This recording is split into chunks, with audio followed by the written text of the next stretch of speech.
Halo guys, kembali lagi dengan gue Kuro guys. Di video kali ini gue akan ceritakan sedikit mengenai hubungan Kumoko dan Raja Iblis Ariel dari awal pertemuan mereka sampai menjadi sangat dekat atau sampai volume 10-nya. Dan juga seperti apa sosok Ariel itu sendiri. Oke, langsung aja kita masuk ke pembahasannya.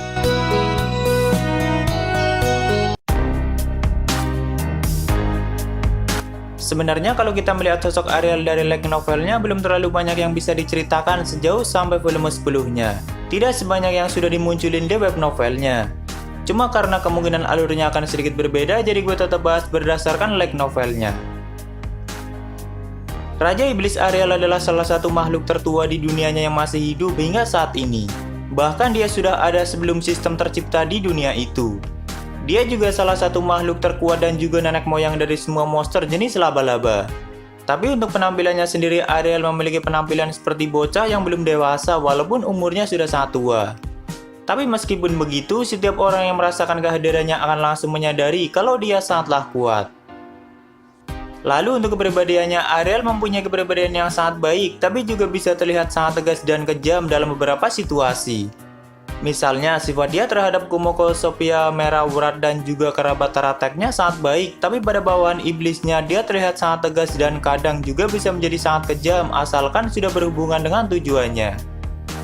Tapi sebenarnya ada faktor lain yang sudah mengubah sedikit kepribadian Ariel, yaitu pikiran paralel milik Kumoko yang sudah terlanjur menyatu dengan pikiran Ariel. Dan hal itu juga yang menjadi awal konflik antara Ariel dan Kumoko yang saat itu masih berada di labirin. Jadi gini guys. Ariel itu kan nenek moyang dari semua monster jenis laba-laba dan sebagian anak-anak Ariel berada di labirin tempat Kumoko dilahirkan. Termasuk ibunya Kumoko itu adalah anak-anaknya Ariel yang sengaja Ariel tugaskan untuk menjaga stratum bawah labirin El besar. Dan semua kerabat laba-laba Ariel itu jiwanya terhubung dengan Ariel, jadi Ariel memiliki kontrol terhadap semua anak-anaknya. Begitu juga dengan ibunya Kumoko yang juga memiliki kontrol terhadap anak-anaknya sendiri dan jiwa mereka semuanya terhubung melalui koneksi yang disebut dengan kin control. Dan itu memang hal yang wajar bagi monster jenis laba-laba. Tapi karena Kumoko memiliki kepribadian sendiri dan tidak ingin dikendalikan oleh ibunya, atau dengan kata lain ingin benar-benar terbebas tanpa ada yang mempengaruhi pikirannya. Jadi Kumoko memilih untuk melawan kin control yang terhubung dengan ibunya, yaitu dengan mengirimkan pikiran paralelnya sendiri pada jiwa ibunya melalui koneksi yang terhubung dengan dirinya. Seperti yang kalian lihat di animenya, kalau Kumoko memiliki kemampuan pikiran paralel dan dia sangat memanfaatkan kemampuannya itu. Dan sebenarnya itu adalah kemampuan yang langka dan juga sangat mengerikan kalau bisa memanfaatkannya. Karena bisa langsung menyerang jiwa seseorang jika orang itu memiliki koneksi terhadap Kumoko. Apalagi orang yang diserang jiwanya menggunakan pikiran paralel Kumoko tidak akan bisa melawan jika orang itu tidak memiliki kemampuan yang sama. Raja Iblis Ariel sendiri sampai kerepotan mengatasinya. Jadi saat itu Kumoko mengirimkan pikiran paralelnya untuk memakan jiwa ibunya sendiri agar ibunya menghentikan kin control terhadap dirinya. Tapi tindakannya malah membuat ibunya sangat marah pada Kumoko dan terus berusaha membunuh Kumoko karena tidak bisa melawan pikiran paralel Kumoko yang terus memakan jiwanya dari dalam. Jadi Queen Taratek hanya bisa menyerang fisik Kumoko tapi tidak bisa melawan pikiran paralel yang terus menggerogoti jiwanya dari dalam. Seperti membunuh secara perlahan tanpa bisa melawan guys. Menyadari jiwanya dalam bahaya, Queen Taratek melaporkan hal itu pada Ariel dan akhirnya Ariel sendiri sampai keluar dari wilayah iblis hanya untuk melenyapkan Kumoko. Pertama kali Ariel menemukan Kumoko, dia langsung menghancurkan tubuh laba-laba Kumoko tanpa pikir panjang dan Ariel mengira kalau Kumoko sudah mati karena tubuhnya benar-benar lenyap. Tapi saat itu Kumoko sudah mempunyai keabadian dan dirinya menyadari kalau sudah membuat masalah yang sangat besar karena membuat salah satu makhluk terkuat marah. Tapi di sisi lain kehendak pikiran paralel Kumoko yang masih memakan jiwa ibunya malah semakin liar dan mencoba memasuki jiwa Ariel melalui koneksi yang juga terhubung dengan Queen Taratek. Jadi saat itu jiwa Ariel juga digerogoti dari dalam oleh pikiran paralel Kumoko yang semakin liar. Tentu saja dia juga tidak bisa melawan balik karena yang diserang adalah jiwa dan pikirannya. Menyadari hal itu, Ariel dan Queen Taratek memutus koneksi yang terhubung dengan Kumoko, tapi pikiran paralel Kumoko yang sudah terlanjur memasuki jiwa Ariel dan Queen Taratek tidak menghilang, malahan semakin liar.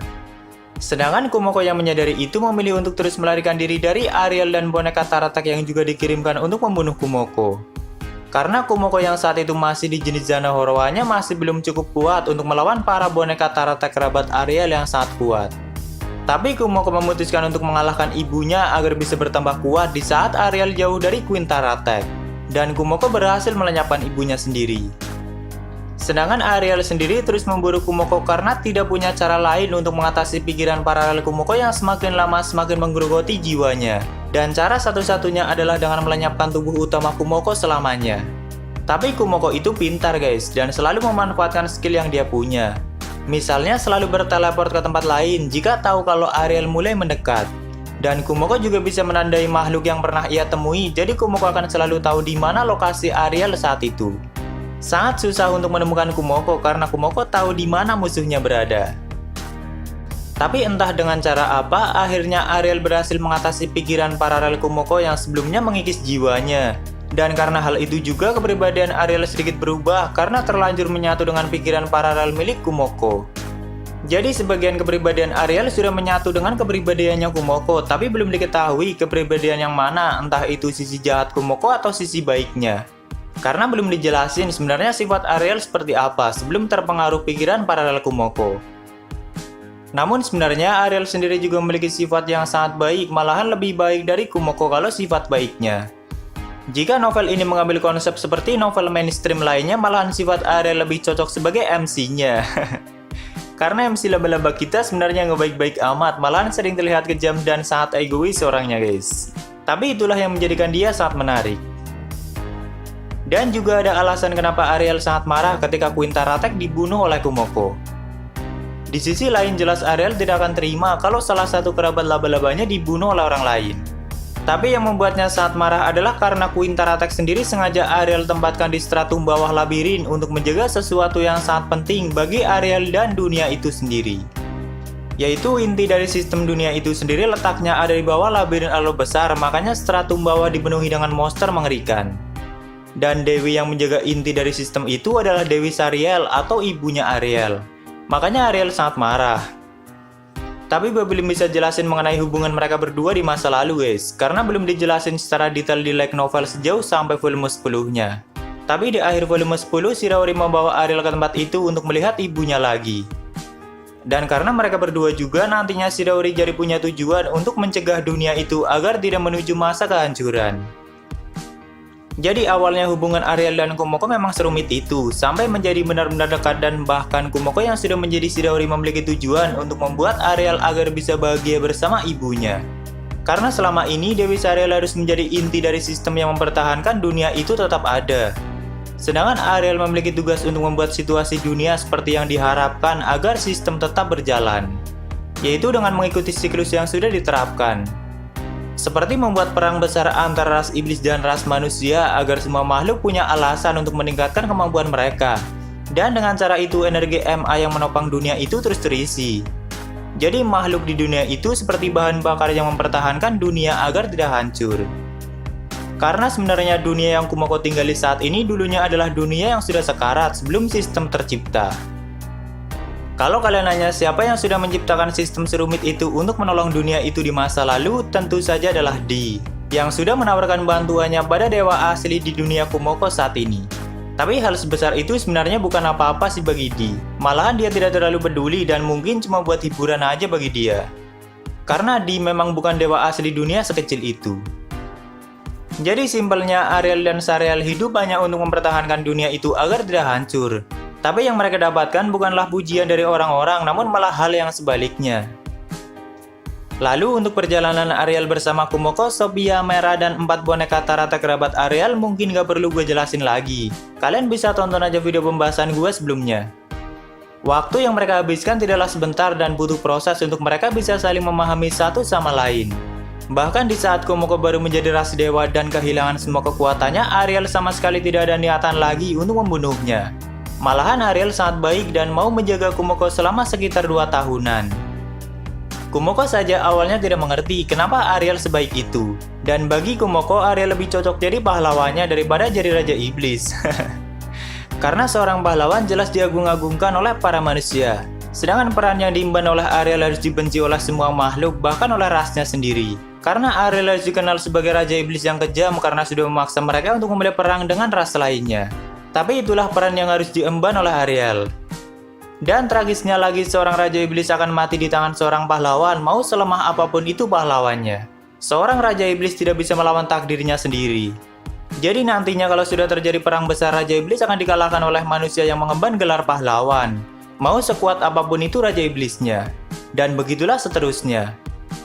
Tapi nanti takdir seperti itu akan berusaha diubah oleh Chidori. Karena orang seperti dia tidak akan membiarkan hal konyol seperti itu tetap terjadi. Kalian nanti akan lihat di animenya, saat party konyol pahlawan Julius dibantai oleh Chidori dengan mudahnya. Karena sebenarnya mereka sangat lemah di hadapan Chidori. Tanpa menyentuhnya pun Kumoko mampu membunuhnya. Itu gue seneng banget sih pas bacanya guys. Dan itu penderitaan pertama yang akan Kumoko berikan pada Shun. Karena kakak pahlawan yang sangat dibanggakannya dibantai dengan mudahnya. Pokoknya kalau Kumoko udah punya keinginan melakukan sesuatu, dia tidak akan mempedulikan hal lainnya mau itu kejam atau tidak. MC laba-laba kita emang sadis. Oke, back to topic. Lalu untuk kekuatannya, Ariel sendiri sudah tidak bisa dibandingkan lagi dengan semua makhluk yang ada di dalam sistem. Pokoknya dia udah paling kuat selama masih berada di lingkup sistem dunia. Kalau ingin mengalahkannya hanya dengan kekuatan yang sudah tidak terikat dengan sistem. Mau itu dari kekuatan fisik, sihir, strategi, kecepatan, atau semua aspek lainnya, Ariel lah yang paling unggul. Bahkan jika semua ras manusia atau iblis menggabungkan kekuatannya, kemungkinan Ariel seorang diri bisa mengalahkan mereka jika tidak terikat dengan takdirnya. Namun ada makhluk lain yang berpotensi bisa mengalahkannya selain seorang dewa, yaitu Potimas, tokoh antagonis utama di novel ini. Karena kekuatannya juga sudah di luar sistem. Kalau ras dewa sih Gulia atau Chidori bisa mengalahkan Ariel.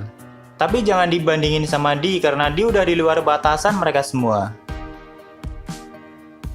Sebagai nenek moyang dari semua monster jenis laba-laba, Ariel juga memiliki banyak kerabat laba-laba yang sangat kuat, seperti laba-laba jenis Queen Taratek atau ibunya Kumoko. Ariel masih memiliki banyak monster kuat sejenis itu yang sewaktu-waktu bisa Ariel gunakan. Sebagian dari mereka Ariel tempatkan di sekitar daerah wilayah teritorial iblis untuk menjaga wilayah itu. Satu dari mereka saja itu udah lebih kuat dari naga bumi sekelas Alaba. Sedangkan Ariel memiliki banyak monster seperti itu. Lalu ada kerabat Taratek yang lebih kuat lagi dari Queen Taratek, yaitu boneka Taratek laba-laba yang memiliki kecerdasan sendiri. Yang saat ini hanya tinggal 4 bersaudara karena yang lainnya sudah dibantai oleh Kumoko dulu di labirin. 4 bersaudara itu adalah Ael, Riel, Sael, dan Viel.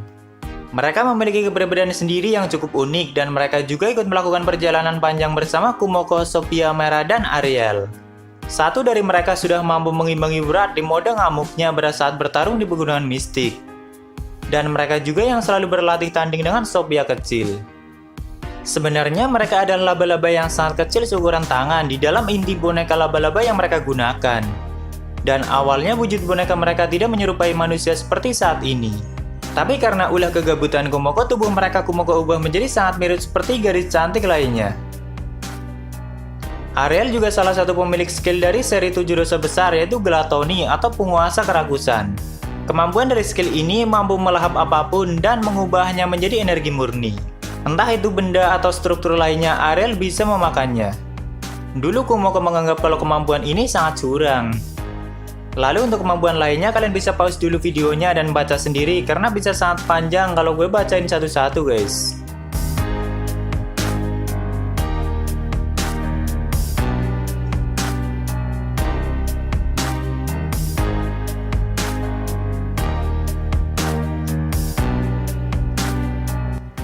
Sebagai orang yang menyandang gelar Raja Iblis saat ini, Ariel juga mempunyai senjata pedang yang mampu membunuh dewa dengan sekali serangan. Tapi pedang itu hanya bisa digunakan 1 dekade sekali dan setelahnya akan disegel kembali di dimensi terpisah yang dijaga oleh Dark Dragon Races. Belum diketahui kemampuan lain dari pedang ini. Tapi terakhir kali digunakan adalah pada saat digunakan oleh Raja Iblis sebelum Ariel. Untuk mengirim serangan yang bisa melintasi ruang dan waktu agar sampai mengenai Di yang ada di dunia Kumoko sebelumnya. Tapi itu dugaan Kumoko sih kalau nggak salah karena gue agak lupa di bagian ini guys. Namun terakhir kali Ariel dan Kumoko pergi mengeceknya, pedang ini sudah menghilang dari dimensi yang dijaga oleh Dark Dragon Races. Dan belum diketahui hilangnya gara-gara apa. Oke, mungkin segitu dulu untuk pembahasan kali ini. Jika ada kesalahan atau kurang tepat, gue minta maaf dan kalian bisa koreksi aja di bawah. Like jika kalian suka dengan pembahasan ini dan dislike jika tidak suka, tidak apa-apa. Thank you yang udah mampir, sampai ketemu di video selanjutnya. Salam Kuro guys.